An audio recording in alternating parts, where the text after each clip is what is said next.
रमीज़ राजा साहब को आए हुए 8-9 महीने हो गए, ठीक है।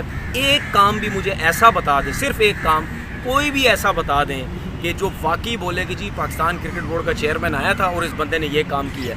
क्रिकेट बोर्ड के चेयरमैन रमीज़ राजा साहब आए हैं, ये आके कुछ ना कुछ करेंगे, लेकिन ये भी मुझे भी उन लोगों जैसी लगे जो सिर्फ टाइम पास कर रहे हैं और अपने मज़े ले रहे हैं कि मज़े लें चेयरमैन क्रिकेट बोर्ड के, उसके बाद पता ही नहीं है हम होंगे या नहीं होंगे। अस्सलाम वालेकुम जी, कैसे हैं आप लोग? सब ठीक ठाक हैं? बहुत से कमेंट्स आए मुझे, क्योंकि मैं 3-4 दिन से ये ग्रीन कलर की बुक जो है वो लेके बात कर रहा हूँ, और कुछ लोग मुझे कहते हैं कि तनवीर भाई आपके पास बुक बहुत ज़्यादा आने लग गई है। इस बुक के अंदर कोई स्पेशल कोई पढ़ाई लिखाई की कोई चीज़ें नहीं है। ये जो हमारे जो यस मैन चीफ सेलेक्टर साहब हैं, ये जो स्टैट्स की बात करते थे, तो वो जिन लड़कों के साथ नाइंसाफ़ियाँ हुई उन लड़कों के मैं स्टैट्स लिख के आप लोगों को बताता था। तो मैंने अब ये सोचा कि मैं भी कोई पढ़ा लिखा बच्चा बन जाऊँ, क्योंकि क्रिकेट बोर्ड के लोग तो बहुत ज़्यादा पढ़े लिखे हैं, तो मैं भी शायद पढ़ा लिखा बच्चा बन जाऊँ और काम की चीज़ें बता दूँ। कल की जो प्रेस कॉन्फ्रेंस की रमीज़ राजा साहब ने, उसके ऊपर मैं थोड़ी सी बात करना चाहता हूँ। काफ़ी सवालात हुए और काफ़ी चीज़ें जिसके ऊपर मैं बात करना चाहता हूँ। पहली चीज़ तो मैं ये बात करता हूँ कि जो बाहर की कोचेज़ की उन्होंने बात की। देखें जी, बाहर की कोचेज़ जो हैं वो हम सबको पता है कि ये पाकिस्तान जो है ये वाहिद जो हमारा क्रिकेट बोर्ड है, ये जो कंट्री है, इसी मुल्क में ये सब चीज़ें हो सकती हैं। आप दुनिया की किसी भी कंट्री में देख लें, कहीं पे भी बाहर के कोचेज़ उनके डोमेस्टिक क्रिकेट में नहीं आते, क्योंकि हम लोगों का दिमाग ही नहीं है। हम लोग पढ़े लिखे तो बहुत हैं, हम समझते तो बहुत अपने आप को, लेकिन फारिग हैं बिल्कुल दिमाग से।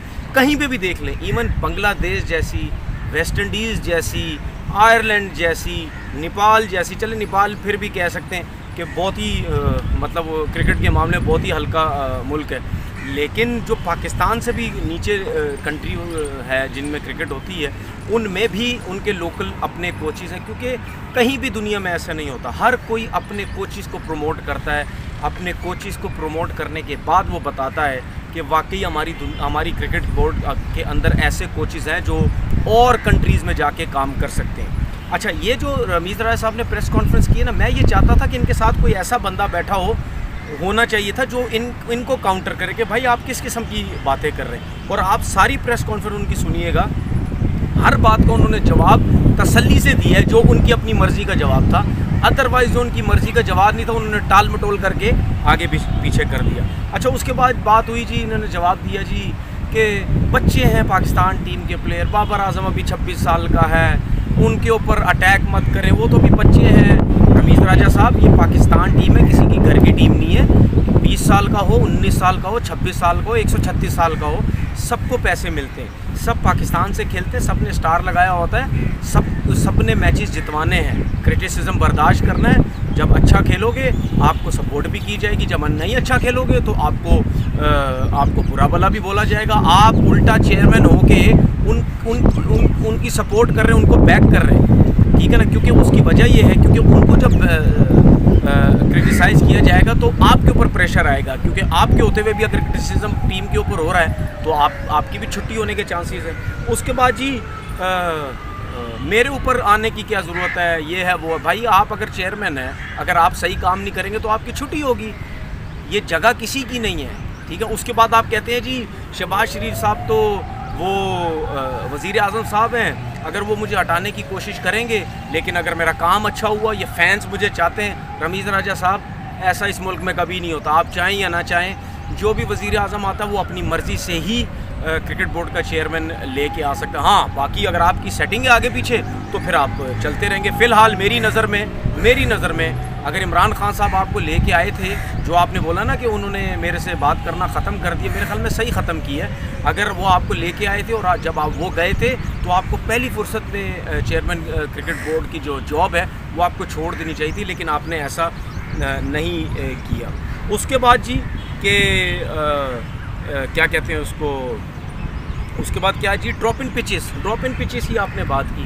ड्रॉप इन पिचेस की जब आपने बात शुरू भी की थी तो मैं बता दूं, आप मेरा क्लिप जो लोगों ने अगर सुना, मैंने क्या बोला था, ड्रॉप इन पिचेस का फ़ायदा ही नहीं है इस मुल्क के अंदर, ठीक है ना, क्योंकि उसको ट्रीट करना, उसके लिए मशीनरी होती है, उसके लिए बड़े एक्सपर्ट लोग चाहिए होते हैं।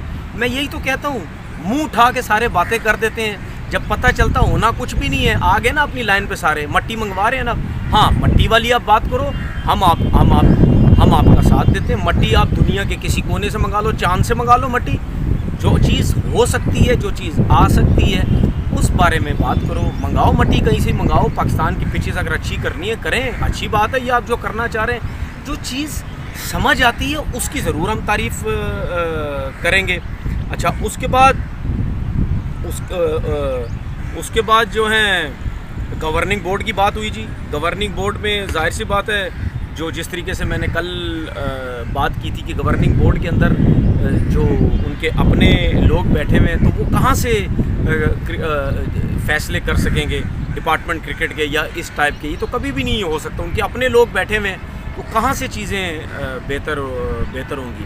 उसके बाद जी बात हुई जी कि आप आ तो गए हैं चेयरमैन, लेकिन जो मसले हैं अभी क्रिकेट बोर्ड में, जो लोगों के बारे में बात होती है जी, पर्चियाँ आई हुई हैं, ये इनके बारे में आपने कभी ध्यान नहीं दिया। तो उन्होंने एक चीज़ बोली कि नहीं जी, मैं फजूल किस्म की चीज़ों पे ध्यान नहीं देना चाहता, ठीक है, जो है वो है, उसको चलने दो। लेकिन जो बंदा आता है ऊपर, मतलब वही बात है ना, ये इमरान खान वाली बातें शुरू हो गए हैं। जो बंदा टॉप पे आता, अगर वो अच्छा है, मतलब रमीज़ राजा साहब अगर अच्छे हैं, तो नीचे के लोग जो हैं वो उसी को ही फॉलो करेंगे। रमीज़ राजा साहब, बात यह है कि आप अगर उनको नहीं हटाते, सबसे पहली बात वो आई पर्ची सिस्टम से है नीचे लोग, अगर आप उनको नहीं हटाते तो उनके तो मज़े लगे हुए हैं, वो तो आई पर्ची से हैं, उनके अंदर डर खौफ ही नहीं है कि अब हम फारिग हो जाएंगे, क्योंकि वो जिस तरह आए हैं उनके तो मज़े लगे हुए। उनको पता है हमारे पैसे बनते रहने हैं, हमारे को 10-10, 12-12 लाख सब कुछ मिलते रहेंगे, उसके बाद आपने तो हटाना ही नहीं, हम अपना काम पूरा करके चले जाएंगे। ज़िंदगी है, सबने अपनी बना लेनी है, मज़े सबने ले लेने हैं,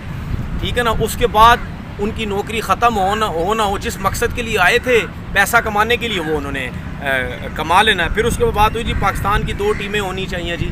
दुनिया की टीम में इंडिया की 2 टीमें हैं, इंग्लैंड की 2 टीमें, आपने देखा हाल ही में ये टूर्स कर रहे हैं 2-2 टीमों के साथ, ठीक है। बात ये है कि ये 2-2 टीमें उस मुल्क में बनाई जाती हैं जहाँ पे सिस्टम हो, जहाँ पे मेरिट हो। उन कंट्री के अंदर 2-2 टीमें बनती हैं। हम अगर 2 टीमें बनाने चले जाएंगे, फिर आपको पता है रमीज़ राजा साहब कितने खुले डंडे लगेंगे, खुले, सुबह दोपहर शाम रात, नाश्ते पे, डिनर पे, दोपहर की रोटी पे, चाय पे, हर टाइम डंडे लग रहे होंगे। एक टीम के अंदर इतने डंडे लगते हैं, तो फिर 2 टीमें बन गई, तो फिर आप सोच लें कितने बड़े डंडे लगेंगे। मेरिट तो बिल्कुल ही वैसे ही फारिग हुआ है, तो उसमें तो वैसे ही मेरिट घर छोड़ के चला जाएगा। अच्छा, उसके बाद जी आपने बोला जी कि मतलब सवाल ये हो जी, डिपार्टमेंट क्रिकेट जब बंद हुई तो उसके बाद जो है वो क्रिकेटर जो बेरोज़गार हो गए। रमीज़ राजा साहब कहते हैं 250-300 लोग बेरोज़गार हुए होंगे। 250-300 लोगों को हमने नौकरी दी हुई है, ठीक है। रमीज़ राजा साहब 250-300 लोगों को तो आपने नौकरी दे दी है, लेकिन ये 250-300 लोग वो हैं जिनको आपने नौकरी दी है, जिनकी क्रिकेट ख़त्म हो चुकी है, जो मेरी उम्र के हैं सारे, उनको आपने नौकरियाँ दी हैं। वो ज़्यादातर जो हैं वो वैसे भी डिपार्टमेंट क्रिकेट की वो कोचिंग स्टाफ में लगे हुए थे, ठीक है, या डिपार्टमेंट से खेल रहे थे, वो बड़ी एज के हो गए थे, वो या खेलते थे कभी, या कभी नहीं खेलते थे। आपने उन लोगों को इंटरसिटी के अंदर तो इधर उधर आपने उनको नौकरियां दी हैं। मेन जो प्लेयर्स थे, जो डिपार्टमेंट क्रिकेट से खेलने वाले प्लेयर्स थे, जो यंग लड़के थे, बेताशा लड़कों की आपने क्रिकेट बर्बाद कर दी। ये तकरीबन 800-900 बच्चा बनता है, ठीक है, या मैं कम कह रहा हूँ, ये इससे थोड़े बहुत कम हो गए। 250-300 बच्चे नहीं थे, ये बहुत ज़्यादा थे, ठीक है ना। आपने सबकी क्रिकेट तबाह कर दी, और आप कहते हैं जी अभी 250-300 हैं हमारे बोर्ड में काम करें, हम ये थोड़े से और लोगों को हम क्रिकेटर्स को नौकरियां देंगे। तो ये जो आपकी चीज़ें गलत हैं, आप उसको माने कि आप लोगों ने क्रिकेट जो है वो तबाह की। फिर उसके बाद बात हुई जी 6 टीमों से ज़्यादा टीमें होनी चाहिए, ठीक है भाई, सिंपल सी बात है ना, 6 टीमों से ज़्यादा टीमें होनी चाहिए। जब रमीज़ राजा साहब आप क्रिकेट खेले थे तो कितनी 6 टीमें थी, 4 टीमें थी या 5 टीमें थी, बेताशा टीमें थी। फर्स्ट क्लास से आप एसोसिएशन से आप खेलते थे, डिपार्टमेंट क्रिकेट से आप खेलते थे, पूरा पाकिस्तान ऐसे ही खेलता था। जब तक हमने क्रिकेट स्टार्ट की हम भी यही सब कुछ खेलते थे, ठीक है। टैलेंट बहुत था, टैलेंट अभी भी है, आप लोग टैलेंट को रोक रहे हैं। ये आपने गलत बात की है कि 6 टीमें, 2 टीमों में तो टैलेंट ही नहीं है, ये टोटली रॉन्ग बात है। आप टीमें बढ़ाएंगे, ठीक है। अच्छा, बात ये हो रही है कि जब आप खेलते थे और हम खेलते थे, उस टाइम शेखुपुरा की टीम थी, शेखुपुरा से प्लेयर आते थे, गुजरांवाला की टीम थी, गुजरांवाला से प्लेयर आते थे, सियालकोट की अलहदा टीम थी, सियालकोट से प्लेयर आते थे, ठीक है, पेशावर की अलहदा टीम थी, पेशावर से प्लेयर आते थे। इस तरीके से डिफरेंट एसोसिएशन के जो लोग थे वो जो हैं वो उनके जो प्लेयर्स थे वो अलहदा आया करते थे, ठीक है, जिसकी वजह से आपके पास जो प्लेयर्स का टैलेंट है वो टैलेंट ज़्यादा आता था। तो आप मेरे ख्याल में ये फजूल किस्म की बात कर रहे हैं कि जी हमारी टीमें दो टीमों में प्लेयर्स नहीं है, टैलेंट होगा तो हम टीमें बढ़ाएंगे। ये मेरे ख्याल आप सिर्फ अपने आप को सेव करने की बात कर रहे हो। आप नहीं चाहते कि 6 टीमों से ज़्यादा हो, क्योंकि जाहिर बात है इमरान खान साहब नहीं चाहते थे तो आप कहाँ से चाहते हैं। उसके बाद अंडर 19 PGL की आपने बात की। मैंने बोला है जी जो भी 100 लड़का है उनको लेफ़्ट हैंड से भी प्रैक्टिस कराएं बैटिंग की, राइट से भी प्रैक्टिस कराएं, थ्रो भी कराएं राइट से, लेफ़्ट भी कराएं थ्रो। आप उनको पता नहीं किस किस्म की चेयरमैन साहब आप टिप्स दिए जा रहे हैं। कौन सी क्रिकेट में होता है भाई सीधे से भी प्रैक्टिस कराएं, उल्टे से भी प्रैक्टिस कराएं। ये तो सिर्फ एक आधी कोई ऐसा नेचुरल प्लेयर होता है जो सीधी थ्रो भी कर सकता है, लेफ़्ट थ्रो भी कर सकता है, सीधे से भी लेफ़्ट से भी बैटिंग कर सकता है। ये एक आधी कोई क्रिकेट में आता है कोई ऐसा प्लेयर। आप तो मेरा ख्याल है सबको ही ऐसा करवा रहे हैं, क्योंकि हमारे कोचिज़ को तो वैसी नॉलेज नहीं है। वो तो वैसी हर किसी को एक ही किस्म की वो ट्रेनिंग कराते रहते हैं, उनको तो समझ ही नहीं है किसी चीज़ की। अच्छा, उसके बाद बात हुई जी कि भाई हम तो ये चाहते हैं कि जी नीचे के जो कोचिज़ हैं हम उनको ऊपर लेके आएँ, क्योंकि क्रिकेट और जो क्रिकेटर्स हैं वो पहले हैं। भाई आप तो कोचिज़ की क्रिकेट ख़राब कर रहे हैं, आप तो अपने पाकिस्तान के कोचिज़ को ख़त्म कर रहे हैं, आप तो बाहर से कोचिज़ लेके आ रहे हैं, तो आपके नीचे से कोचिज़ कहाँ से ऊपर आएंगे? दो बातें कर रहे हैं आप। कभी कहते हैं जी कि हम बाहर से कोचिज़ लेके आएंगे, कभी कहते हैं जी हम नीचे से कोचिज़ को ऊपर लेके आएंगे। भाई बाहर के कोचिज़ लाने का मकसद क्या है, मुझे ये समझ नहीं आती। आपने अगर पाकिस्तान टीम का जो कोच रखा हुआ है, जिसको इतने पैसे दे रहे हैं, आप थोड़े से टाइम के लिए उसको रख लें थोड़े से टाइम के लिए कि भाई आप हमें थोड़ा सा टाइम दे दें, आपके बड़ा एक्सपीरियंस है, आप ज़रा थोड़ा सा हमारा डोमेस्टिक के कोचिज़ को आप टाइम दे दें, वो आपसे बहुत कुछ सीख लेंगे, क्या एक्सपीरियंस आपका क्या नहीं है, ठीक है। अच्छा, आप कहते जिस तरीके से आप लोगों ने डिपार्टमेंट क्रिकेट को तबाह किया है, इसी तरह आप बाहर से कोचिज़ ला के फिर उसके बाद आप जो यहाँ लगे हुए टीमों के साथ बेचारे जिनके घर चल रहे हैं, जिनकी 4-4, 5-5 लाख रुपए, 3-3 लाख रुपए तनख्वाहें हैं, आप उनको फारिग करके आप बाहर के कोचिज़ लेके आ जाएंगे। उसके बाद आपने बात की जी अभी वर्ल्ड कप स्टार्ट होगा ऑस्ट्रेलिया के अंदर, जी हम फिर मैथ्यू एडम्स को बुलाएंगे क्योंकि वो लोकल टूर्नामेंट है, लोकल वर्ल्ड कप है, लोकल प्लेयर है इस वजह से। तो भाई दुबई में दुबई में कौन सा लोकल आपने कंसल्टेंट बैटिंग कंसल्टेंट रखा था? मैथ्यू एडन लोकल तो नहीं था, लेकिन वहाँ पे आपने दोस्ती यारी निभाई है, क्योंकि वो भी कमेंट्री करता था, आप भी कमेंट्री करते थे। बिला वजह मुँह उठा के जी आप जो है वो आप उसको उठा के लेके आए। अच्छा, उसके बाद एक और बात हुई जी सिलेक्शन के ऊपर एक बात हुई जी। उन्होंने बोला जी मैं सिलेक्शन वगैरह पे कोई बात नहीं करूँगा, क्योंकि उसकी वजह ये है कि मैं तो पाकिस्तान क्रिकेट बोर्ड का चेयरमैन हूँ, सिलेक्टर जो भी काम कर रहा है टीम जीत रही है। हम कहते हैं जी टीम जीत रही है, हमने कब बोला टीम नहीं जीत रही, लेकिन बात ये है कि सिलेक्टर को कौन रोकेगा? ये जो डंडे पवे पर्चियाँ लग रही हैं, जो लड़के बिला वजह परफॉर्मेंस दिए बगैर पाकिस्तान टीम में आ रहे हैं, तो रमीज़ राजा साहब इसको कौन रोकेगा? इसको आप ही रोकेंगे ना, हम तो नहीं रोकेंगे। अगर आप चीफ सिलेक्टर यस-मैन को खुली छूट आप दे देंगे तो कैसे वो मेरिट करेगा? क्योंकि वो खुद तो मेरिट पे आया हुआ नहीं है, कैसे करेगा? वो एक टीम का वो था, कोच था, ठीक है, वहाँ से उठा के उसको चीफ सिलेक्टर बना दी है, तो कैसे वो मेरिट लेके आएगा? जाहिर सी बात है, वहाँ 4-5 लाख रुपए मिल रहा था, यहाँ सिलेक्टर बना, यहाँ 10-12 लाख रुपए मिल रहा है, तो वो तो यही काम करेगा ना। वो तो चमचागिरियाँ करा के किसी ना किसी तरीके से वो अपना टेन्योर पूरा करेगा। इतनी देर में उसको पैसे बन जाएंगे, उसको वेल सेट हो जाएगा, उसके बाद बेशक आप उसको हटा दें, वो क्या करेगा? आप जब उससे पूछ ही नहीं रहे कि क्या सिलेक्शन हो रही है, आते ही तो फ़ौरन आपने धड़ल्ले से पाकिस्तान अंडर 19 की टीम को आपने पकड़ लिया था जी। क्या टीम बनी? क्योंकि आप ताज़ा आए थे, नया खून था, जोश था आपके अंदर, मैं भी इमरान खान बनने की कोशिश करूँगा, तो वो तो आपने पकड़ लिया, लेकिन यहाँ तो आपने नहीं पकड़ा। उसके बाद बात हुई जी कि ये लीग क्रिकेट में जी हमारे जो क्रिकेटर्स हैं वो बहुत ज़्यादा जाते हैं। बिल्कुल, ये इस बात से मैं आपसे 100% नहीं 1000% एग्री करता हूँ आपकी इस बात से कि हम तो शुरू से बहुत अरसे से कह रहे हैं हर किसी प्लेयर को लीग क्रिकेट मत खेलने दें, इसमें कोई शक नहीं है।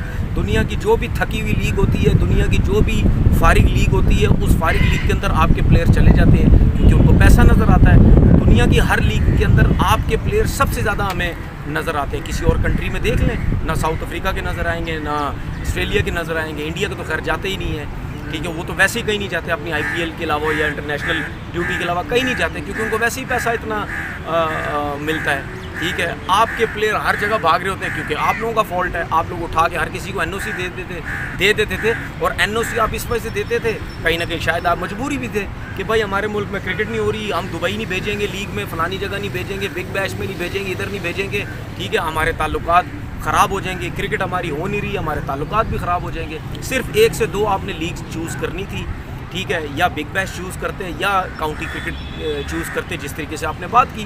क्योंकि काउंटी क्रिकेट में क्यों भेजना चाहिए किसी प्लेयर को? काउंटी क्रिकेट की जो पिचेस हैं या वेदर है, वो दुनिया की सबसे मुश्किल तरीन कंडीशन है। ऑस्ट्रेलिया में भी आप मैनेज कर सकते हैं, साउथ अफ्रीका में भी कर सकते हैं, न्यूजीलैंड में भी कर सकते हैं, लेकिन इंग्लैंड कंडीशन के अंदर जो बॉल सीम होता है, स्विंग होता है, वेदर जो है, सबसे ज़्यादा बैट्समैनों के लिए प्रॉब्लम होती है। जो वो बॉल वहाँ सीम होता है, उसकी प्रैक्टिस के लिए सबसे आला जगह है, वहाँ की आप इजाज़त दे देते। आपने हर लीग को उठा के आपने इजाज़त दे दी। फिर उसके बाद सवाल हुआ जी कि क्या कहते हैं जी, मोहम्मद वसीम साहब की प्रेस कॉन्फ्रेंस नहीं होती, यस मैन जो है, सॉरी मेरे मुंह से मोहम्मद वसीम निकल गया, मैं तो यस मैन बोलता हूँ, ठीक है, उनकी प्रेस कॉन्फ्रेंस नहीं होती, वो पीछे रह के टीम अनाउंस कर देते हैं। तो उसमें आपने रमीज़ राजा साहब का एटीट्यूड देखा, एकदम से बोला हो समी बर्नी साहब ये प्रेस कॉन्फ्रेंस वगैरह अनाउंस होनी चाहिए, ठीक है जी, लोगों के सवालात है, ये आपने दिल से बात ही नहीं की, ये आपने ऊपर से करके जान छुड़ा के हंस के आपने ये सारा जो है वो काम ख़त्म कर दिया। तो भाई ये थी इनकी प्रेस कॉन्फ्रेंस, ठीक है, ये थी जी इनकी बातें। बात ये है कि न सर है न पैर है किसी चीज़ का, ठीक है ना। अगर काउंटर करने जाओगे तो मेरे ख्याल में मैं बड़ी बात नहीं करता, रमीज़ राजा पाकिस्तान क्रिकेट बोर्ड के चेयरमैन तो हैं, अगर इनको काउंटर करने जाओगे ये मेरे साथ भी बैठ के, ठीक है ना, मेरी बातों का भी जवाब नहीं दे सकते। जिन बातों को इन्होंने ये जवाब दिया है, इनमें से किसी एक बात का भी ये मेरा जवाब नहीं दे सकते, क्योंकि उसकी वजह ये। अब मुझे एक चीज़ बता दें, रमीज़ राजा साहब को आए हुए 8-9 महीने हो गए, ठीक है, एक काम भी मुझे ऐसा बता दें, सिर्फ एक काम, कोई भी ऐसा बता दें कि जो वाकई बोले कि जी पाकिस्तान क्रिकेट बोर्ड का चेयरमैन आया था और इस बंदे ने ये काम किया। सिलेक्शन उसी तरीके से डंडे पर्चियों ज़ोर पे हो रही है, ठीक है, जो नीचे लगे हुए पर्चियों पे लोग वो बिल्कुल हटे नहीं हैं, ठीक है ना। आप मतलब चीज़ें बेहतर करना चाहते ही नहीं है। गवर्निंग बोर्ड का सवाल हुआ जी, आपने एसोसिएशन बिल्कुल वो मतलब उस पर एडॉक पे लगी हुई, डिपार्टमेंट क्रिकेट है नहीं, तो गवर्निंग बोर्ड पे बैठ के कैसे लोग काम कर रहे हैं? तो उनका कोई आए बाएँ शायद था, कोई जवाब नहीं था। मैंने यही बोला ना, जो मर्ज़ी का, इनका मर्ज़ी का जवाब क्या था? हमने 1 लाख रुपए पेंशन बढ़ा दी, हमने 1 लाख रुपए उसको दे दिया, ठीक है, हम पिचेस लेके आ रहे हैं, हम फलाना काम कर रहे हैं, हम ये काम कर रहे हैं। जो इनकी मर्ज़ी के जवाब आते इन्होंने बहुत खुशी से दिए। मेरे ख्याल में मैं ये समझता था कि क्रिकेट बोर्ड के चेयरमैन रमीज़ राजा साहब आए हैं, ये आके कुछ ना कुछ करेंगे, लेकिन ये भी मुझे भी उन लोगों जैसी लगे जो सिर्फ टाइम पास कर रहे हैं और अपने मज़े ले रहे हैं कि मज़े लें चेयरमैन क्रिकेट बोर्ड के, उसके बाद पता ही नहीं है हम होंगे या नहीं होंगे। अपना बहुत बहुत ख्याल रखिएगा। अल्लाह हाफ़िज़।